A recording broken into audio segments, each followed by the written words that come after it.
Hello everyone, આજે આપણે બનાવીશું ખસ્તા કચોરી ફૂલેલી કંદોઈ જેવી અને ટેસ્ટી મસાલા સાથે બજાર જેવી જ બનીને રેડી થશે। તેના માટે તમે આમાં જોઈ શકો છો કે એકદમ સરસ ફૂલેલી અને અંદરથી ટેસ્ટી મસાલા સાથે મેં અહીંયા લીલવાની કચોરી બનાવીને રેડી કરેલી છે ફ્રેન્ડ્સ, બજાર જેવી જ।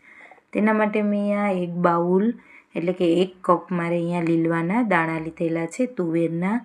3 તીખી મરચી લીધેલી છે, 1 ઇંચ આદુનો ટુકડાને મેં કંદુકસ એટલે કે છીણી લીધેલો છે અને 1 કપ સામે ધાણા લીધેલા છે। અહીંયા આપણે પહેલાં અંદર જે મોઇસ્ચરનો ભાગ હોય છે દાણાનો, લીલવાના દાણાનો એટલે કે તુવેરનો, એકદમ નીકળી જાય એના માટે આપણે અને કાચો સ્વાદ એનો ના રહે એના માટે આપણે 1 ચમચી તેલમાં આ દાણાને થોડા શેકી લેવાના છે, જેથી મોઇસ્ચરનો ભાગ નહીં રહે અને કાચો ટેસ્ટ આ દાણાનો નહીં રહે। એટલા માટે આ દાણાને પહેલાં આપણે શેકીને ત્યાર પછી આપણે આ દાણાને ઠંડા થવા દેવાના છે થોડી વાર માટે, અને ત્યાં સુધી આપણે મસાલા આમાં જે યુઝ કરીશું તે રેડી કરી લઈશું। તમે અહીંયા જોઈ શકો છો કે મેં અહીંયા 1 ચમચી વરિયાળી પાવડર છે, મરી પાવડર છે, અડધી ચમચી સંચળ પાવડર છે, સ્વાદ પ્રમાણે નમક છે, હળદર છે, લાલ મરચું પાવડર છે, ધાણા જીરું છે અને મેં અહીંયા 1 ચમચી સાકર લીધેલી છે એટલે કે ખાંડ। હવે અહીંયા આપણે દાણા ઠંડા થાય ત્યાં સુધી આપણે કચોરીના લેયર માટે એક લોટ રેડી કરી લઈશું। મેં અહીંયા ઘઉંનો લોટ અને મેંદો બંને લીધેલા છે, એકલા મેંદામાંથી નથી બનાવેલી। 1 કપ મેંદો છે અને 1 કપ ઘઉંનો રોટલીનો લોટ છે। તેમાં સ્વાદ પ્રમાણે નમક એડ કરવાનું છે, થોડો અજમો એડ કરેલો છે અને મોણ માટે મેં અહીંયા 2 કપ સામે 4 મોટી ચમચી તેલ લીધેલું છે અને એ આપણે એટલું તેલ આમાં એડ કરવાનું છે। તમે અહીંયા ઘી પણ લઈ શકો છો, મેં તેલ આમાં એડ કરેલું છે અને આપણે મુઠ્ઠી પડતું મોણ થાય એવું મોણ આપણે રાખવાનું છે, જેનાથી એકદમ આપણી કચોરી ખસ્તા બનશે ઉપરથી અને હલવાઈ જેવી જ એટલે કે આપણી કંદોઈ જેવી જ બનીને રેડી થશે। હવે આ રીતે સરસ તમે જોઈ શકો છો મુઠ્ઠી પડતું મોણ આપણે આપવાનું છે અને મોણ આપીને આપણે થોડું પાણી એડ કરીને પરોઠાથી થોડો એવો ટાઈટ લોટ બાંધ રાખવાનો છે અને એકદમ ટાઈટ આપણે ભાખરી જેવો ટાઈટ નથી રાખવાનો, થોડો નરમ રાખવાનો છે, જેથી આપણી કચોરી સરસ એકદમ ફૂલીને કંદોઈ જેવી જ રેડી થશે। આ રીતે મેં લોટ આપણે બાંધી લેવાનો છે અને ત્યાર પછી આપણે આ લોટને બાંધીને થોડી વાર માટે લોટને આપણે રેસ્ટ માટે રાખી દેવાનો છે। આ આપણે અહીંયા લોટને આ રીતે રેડી કરીને એની ઉપર એક કપડું ઢાંકીને થોડી વાર માટે આપણે રેસ્ટ આપી દઈશું। થોડું તેલ ઉપર લગાવી દેવાનું છે અને તેલ લગાવીને આ રીતે આપણે લોટને બાંધી લઈ અને પછી આપણે રાખી દેવાનો છે। આ આપણે એકલા મેંદાની નથી પણ કચોરી મેંદા અને ઘઉંના લોટની બનેલી છે, તો પણ એકદમ ટેસ્ટી બનીને રેડી થાય છે ફ્રેન્ડ્સ, એકવાર તમે જરૂરથી ટ્રાય કરજો। હવે આપણા આ જે લીલવાના દાણા એટલે કે તુવેરના દાણા જે છે તે આપણા શેકાઈ ગયા છે અને મેં આ 1 કપ સામે ધાણા લીધેલા છે અને આદુ અને મરચાં લીધેલા છે, 3 તીખાશ તમે તમારા પ્રમાણે લઈ શકો છો। આ બધાને આપણે ઓન ઓફ મિક્સચર કરીને એનો અધકચરો આપણે એનો પેસ્ટ રેડી કરવાની છે, એકદમ ફાઇન પેસ્ટ રેડી નથી કરવાની, અધકચરો ભૂકો કરી લેવાનો છે। આદુ મરચાં અને આ લીલવાના દાણા અને ધાણા બધું સરસ કરીને તમે જોઈ શકો છો આ રીતે આપણે મિક્સચર ઓન ઓફ કરીને આવો અધકચરો એનો ભૂકો કરી લેવાનો છે।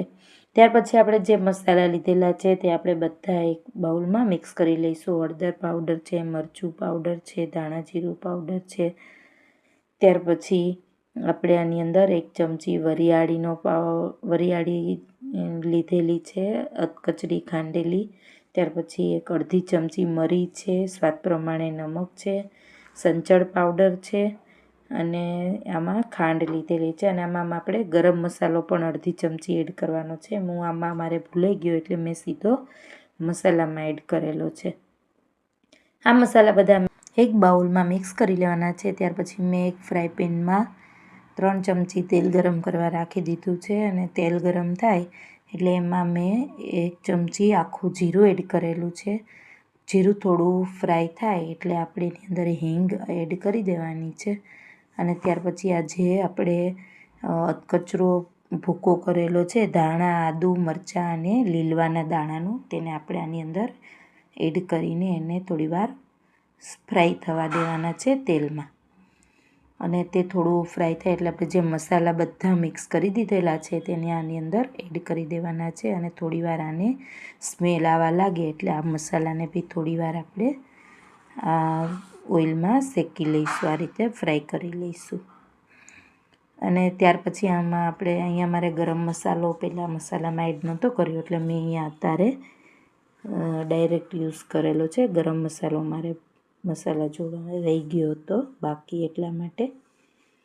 અને ત્યાર પછી આપણે થોડીવાર એની ખુશ્બુ આવવા લાગે, બધા મસાલાની સ્મેલ આવવા લાગે એટલે ત્યાં સુધી આપણે એને થોડીવાર રોસ્ટ કરી લઈશું, શેકી લઈશું આ રીતે ફ્રાય પેનમાં તેલમાં. અને ત્યાર પછી આપણે આની અંદર બેસન એડ કરીશું. મેં અહીંયા 3 મોટી ચમચી બેસન લીધેલો છે, તેને મેં આની અંદર એડ કરી દીધો છે. હવે એને આની અંદર સરસ મિક્સ કરી લઈશું.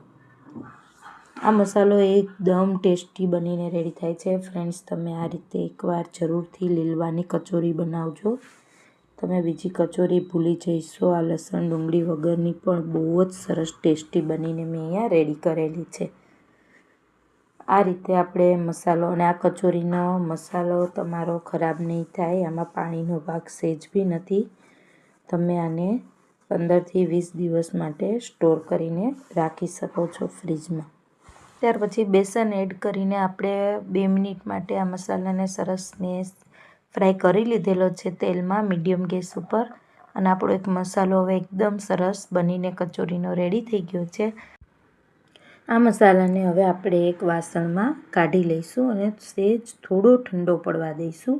પછી આપણે આના ગોળ બોલ બનાવી લઈશું, ગોળ લુવા રેડી કરીશું આ કચોરીના મસાલાના. આ મસાલો મેં એક વાસણમાં કાઢી લીધેલો છે. અને હવે ત્યાર પછી આપણે આ થોડો ઠંડો મારે અહીંયા પડી ગયો છે એટલે મેં એના નાના નાના બોલ્સ બનાવી લીધેલા છે, એટલે કે નાના લુવા કરી લીધેલા છે. આ રીતે તમે જોઈ શકો છો. અને આ રીતે આપણે કચોરીના લુવા રેડી કરી લેવાના છે. આ મસાલાના બધા જ મેં અહીંયા લુવા રેડી કરી લીધેલા છે મસાલાના. આ મસાલો એકદમ ટેસ્ટી બનીને રેડી થયો છે. ફ્રેન્ડ્સ, તમે એકવાર આ રીતે કચોરી જરૂરથી ટ્રાય કરજો. અહીંયા મેં આ રીતે બધા જ મસાલાના બોલ રેડી કરી લીધેલા છે. ત્યાર પછી આપણે જે લોટ રેસ્ટ કરવા રાખેલો છે ઉપરના લેયર માટે કચોરીના, તે આપણો હવે આપણે એ લોટમાંથી કચોરી એનું ઉપરનું લેયર રેડી કરીશું. તમે અહીંયા જોઈ શકો છો કે આ મારા મસાલાના લુવા રેડી થઈ ગયા છે. પછી આપણે અહીંયા જે લોટ રેડી કરેલો છે મેંદાનો અને ઘઉંનો, આપણે કચોરીના ઉપરના લેયર માટે, તેના પણ આપણે લુવા રેડી કરવાના છે. અને આ લોટને આપણે થોડો જ મસળી લેવાનો છે, થોડો જ, બહુ નહીં. આ રીતે થોડો મસળીને આપણે કચોરીના આ મસાલાના જે લુવા છે એના કરતાં થોડું જ મોટું આપણે લુવો આનો રેડી કરવાનો છે ઉપરના લેયર માટે લોટનો. મેંદા અને ઘઉંના લોટનો જે લોટ બાંધેલો છે તે ઉપરના લેયર માટે કચોરીનો લોટ બાંધેલો છે તે લુવા કરીને આ રીતે આપણે બહુ જાડું નહીં ને પાતળું નહીં, તે રીતે આપણે નાની પૂરી જેવું રેડી કરી લેવાનું છે આ લોટમાંથી.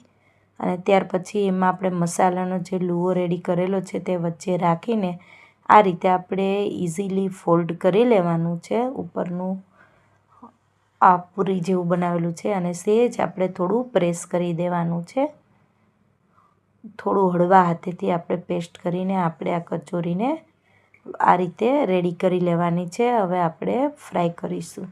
આ રીતે મેં બીજી કચોરી પણ રેડી કરી લીધેલી છે. આ લોટમાંથી આપણે થોડું નાની પૂરી જેવું બનાવીને વચ્ચે આપણે મસાલાનો જે લુવો રેડી કરેલો છે તેને રાખીને ફરતી બાજુ આપણે એને ફોલ્ડ કરી દેવાનો છે આ લોટને. અને ઉપરથી થોડો એક્સ્ટ્રા લોટ આપણે નીકાળી દેવાનો છે. અને ત્યાર પછી આ રીતે આપણે થોડું પ્રેસ કરી દેવાનું છે. અને આપણે આ રીતે બધી જ કચોરીને ફોલ્ડ કરી લેવાની છે, બનાવી લેવાની છે. ત્યાર પછી આ કચોરીને આપણે મીડિયમ ગેસ ઉપર મેં અહીંયા એક ફ્રાય પેનમાં તેલ ગરમ કરવા રાખી દીધું હતું.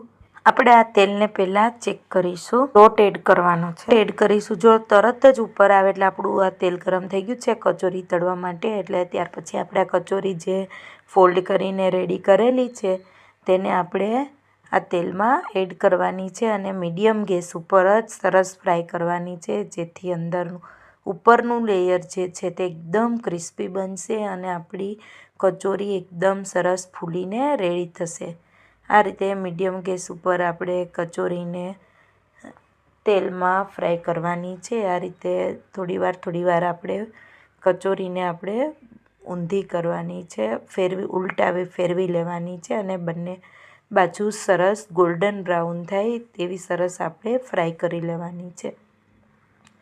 આ રીતે આપણે કચોરીને ઉલટાવીને આપણે બધી બાજુ મીડિયમ ગેસ ઉપર, ઉતાવળ નથી કરવાની, એકદમ મીડિયમ ગેસ ઉપર જ આપણે આને કચોરીને ફ્રાય કરીશું. એટલે એકદમ કચોરી આપણી સરસ ફૂલીને અને ઉપરથી ક્રિસ્પી બનીને રેડી થશે. ફ્રેન્ડ્સ, તમે આમાં જોઈ શકો છો. જો મારી કચોરી અહીંયા ફૂલી ગઈ છે સરસ. આપણે બંને બાજુ ગોલ્ડન બ્રાઉન થાય ત્યાં સુધી આપણે આ મીડિયમ ગેસ ઉપર ધીમી આંચ ઉપર એમને ફ્રાય કરી લેવાની છે ઓઇલમાં. એટલે ઉપરનું પડ એકદમ ખસ્તા બનીને અહીંયા રેડી થશે, એકદમ ક્રિસ્પી બનીને રેડી થશે. અને કચોરી તમે જોઈ શકો છો અહીંયા એકદમ સરસ ફૂલી ગઈ છે, કંદોઈ જેવી જ અહીંયા બનીને રેડી થઈ છે, માર્કેટમાં બજારમાં મળે તેવી જ. આ રીતે મીડિયમ ગેસ ઉપર તમે ફ્રાય કરશો એટલે તમારી કચોરી એકદમ ઉપરથી ક્રિસ્પી બનીને રેડી થશે અને આ રીતે જ તમારી ફૂલીને એકદમ કચોરી સરસ બજાર જેવી જ બનીને રેડી થશે. આપણે આમાં ઉતાવળ નથી કરવાની, એકદમ ધીમી આંચ પર જ એટલે કે મીડિયમ ગેસ ઉપર જ આપણે કચોરીને ફ્રાય કરવાની છે. તો જ ઉપરનું એકદમ સરસ ક્રિસ્પી આપણું પડ બનીને રેડી થશે, ઉપરનું ક્રિસ્પી લેયર થઈને રેડી થશે. તમે જોઈ શકો છો કે એકદમ ગુબ્બારાની એટલે કે બલૂનની જેમ ફૂલીને આપણી કચોરી અહીંયા રેડી થઈ છે. એકદમ સરસ ફૂલી ગઈ છે, એકદમ સરસ ક્રિસ્પી બનીને બી રેડી થશે. તમે ફ્રેન્ડ્સ આ રીતે કચોરી બનાવશો એટલે તમારી એકદમ સરસ ક્રિસ્પી અને ટેસ્ટી મસાલા સાથે કચોરી આપણી રેડી થશે. ફ્રેન્ડ્સ, તમે જોઈ શકો છો આમાં એકદમ સરસ ફૂલીને આપણી આ ક્રિસ્પી કચોરી બનીને રેડી થઈ ગઈ છે. હવે આપણે એક જારાની મદદથી આ કચોરીને નીકાળી દઈશું. એકદમ સરસ અહીંયા મારી ક્રિસ્પી કચોરી બનીને રેડી થઈ ગઈ છે, એકદમ ખસ્તા અને કંદોઈ જેવી જ અહીંયા રેડી થઈ છે. ફ્રેન્ડ્સ, આ રેસીપી મારી સારી લાગે તો મારી ચેનલને જરૂરથી લાઇક, સબસ્ક્રાઈબ અને શેર કરજો. તમે પણ આ રીતે બનાવજો, તમારી પણ પરફેક્ટ કચોરી બનીને રેડી થશે.